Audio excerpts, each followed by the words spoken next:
Les choses bougent du côté de l'Est de l'Europe. Les Américains s'en vont d'Afghanistan, les talibans prennent le pouvoir en Afghanistan et au beau milieu de tout cela, le peuple afghan ne sait plus très bien où il habite. Il semble vouloir fuir les nouveaux conquérants, mais fait manifestement les yeux doux à la charia.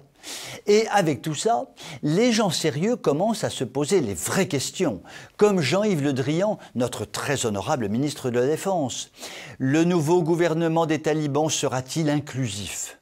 Oui, un gouvernement ouvert, tolérant, démocratique, avec des chrétiens, des juifs, des licornes roses, des LGBT, bref, toute une bande de joyeux drilles qui se tiendraient les mains fraternellement pour célébrer l'avènement d'une nouvelle ère sous le regard bienveillant du prophète. On peut toujours rêver et ce n'est malheureusement pas le réalisme politique qui règne en maître dans les petites têtes de nos chers ministres.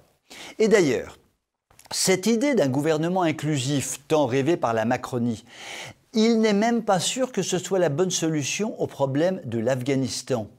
Parce que les écologistes, qui, comme chacun sait, sont des gens sages et qui voient loin, ont tiré la sonnette d'alarme et ont attiré l'attention de l'opinion internationale sur le vrai problème, le seul qui mérite que l'on s'y intéresse.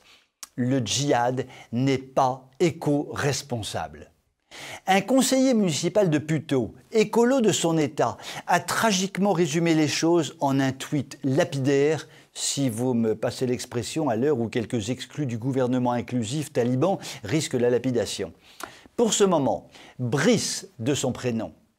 Le vrai problème, c'est que, ouvrez les guillemets, le djihad est un obstacle majeur à la transition écologique dont notre planète a besoin, fermez les guillemets. Sic.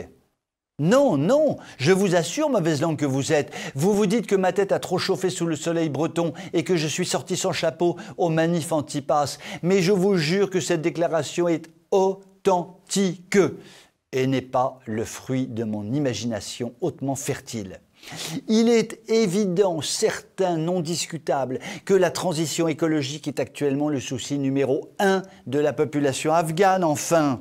Les femmes qui vont se retrouver avec un torchon à trous sur le visage, les supplétifs qui vont se faire gentiment exécuter pour apaiser la fureur d'Allah, tous ces braves gens se posent la question lancinante de leur empreinte carbone. Moi, je proposerais bien un marché aux talibans, un deal, comme on dit. Ok, on accepte les réfugiés afghans, mais en échange, on propose au nouveau gouvernement une mission d'information menée par Europe Écologie sur le réchauffement climatique et on leur expédie une cohorte de militants verts bien de chez nous. Ok? Avec un billet aller simple, pas besoin de billet retour. Très inclusif tout ça, qu'en pensez-vous? Je vous souhaite une très bonne soirée.